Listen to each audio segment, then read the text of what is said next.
Hey 12th, coming at you guys today from the press room. Always love being in this place. It feels like home in here.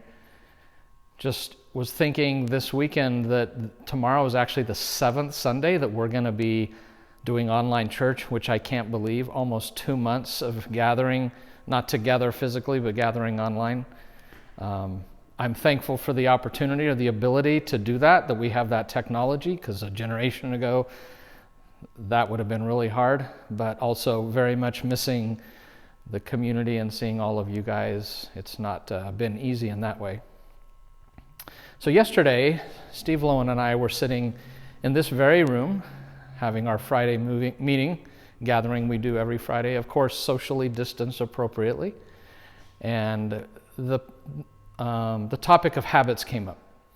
We had just finished a book recently called The Common Rule that talked about how the role that habits play in our life and in our spiritual life, and how that our habits actually form our souls and form us spiritually, and how important they are. In the book, they said that a study from Duke University has demonstrated that 40% of what we do every day is done just out of habit. So the habits do shape us very much so. And as we were talking, we were thinking about the whole concept and the fact that I'm sure all of us have taken on some new habits in this time, some things that were conducive to our flourishing and to the well-being of our soul and our relationship with God. And I think probably some of us we've all taken up habits that are not so conducive to our well-being and to the health of our soul and our relationship with God. Probably we've all lost a habit or two that, again, helped form our soul in a healthy way, help us to walk closely with God. And we probably all lost some habits that weren't that good for us and really didn't help us to be strong in our walk with God. So I'm sure there's been a mixture and a balance of all of that. But as we were talking, just thinking of the idea that this would be a really good time, I think, to take an inventory of our habits, to sit down and try to think, what new things have I taken up? Or what have I taken up to a greater degree? What things have I laid aside? And asking the question, which of those are healthy and which of those are unhealthy for me? I know I've read that the hours spent online streaming, on the internet, on devices, visiting other kinds of sites on the internet have really skyrocketed and gone way up.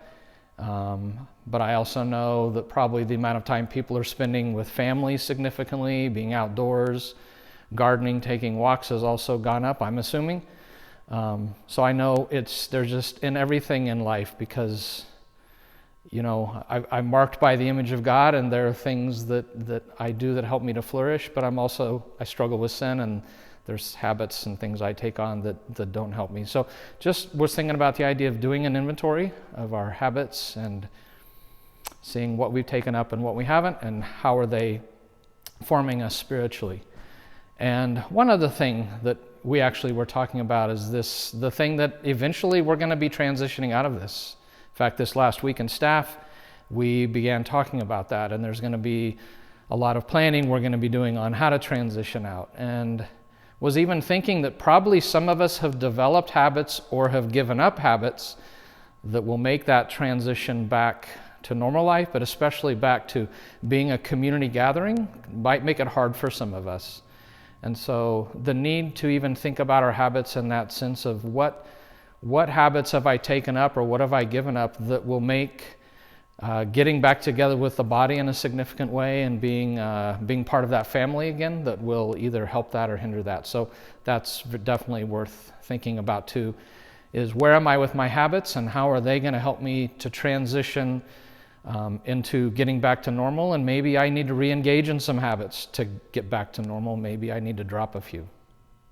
So the disciples' rhythm comes to mind in that regard, that Jesus lived from solitude to community to ministry, that we live from Christ to community to cause. So really challenge you to think about your habits in those areas. How has your time with God been during this time?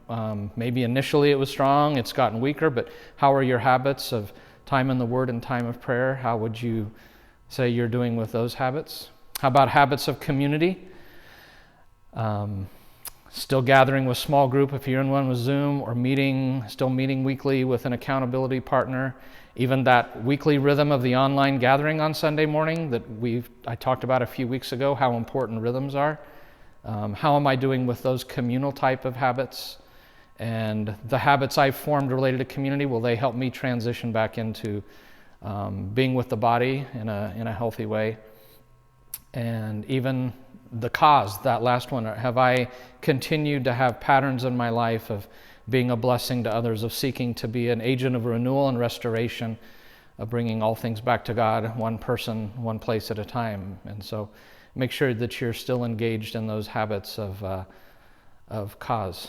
So just something been thinking about, and so again, encourage you to just think about your habits now. Think about what life is going to be like, what habits will help transition back in a good way, what habits might be a hindrance. And as always, I want to remind us that though we may be in quarantine, God and the gospel are not on quarantine or in quarantine. Though we're social distancing, thankfully God is not social distancing. He is still powerfully at work. I continue to see ways that He is using this for His kingdom, to bring lost souls back to Him. In fact, just this week, it came to my attention that God is powerfully work on a couple who are seeking, and over the next few weeks, I'm excited to see what God is going to be doing in and through them. So would you please be in prayer for all the things that God is doing? And like always, we'll be seeing you tomorrow morning at 10 a.m. online. Looking forward to seeing you guys in that chat room. That always lifts my spirits to see the names there and to give shout outs to people. So we'll see you tomorrow.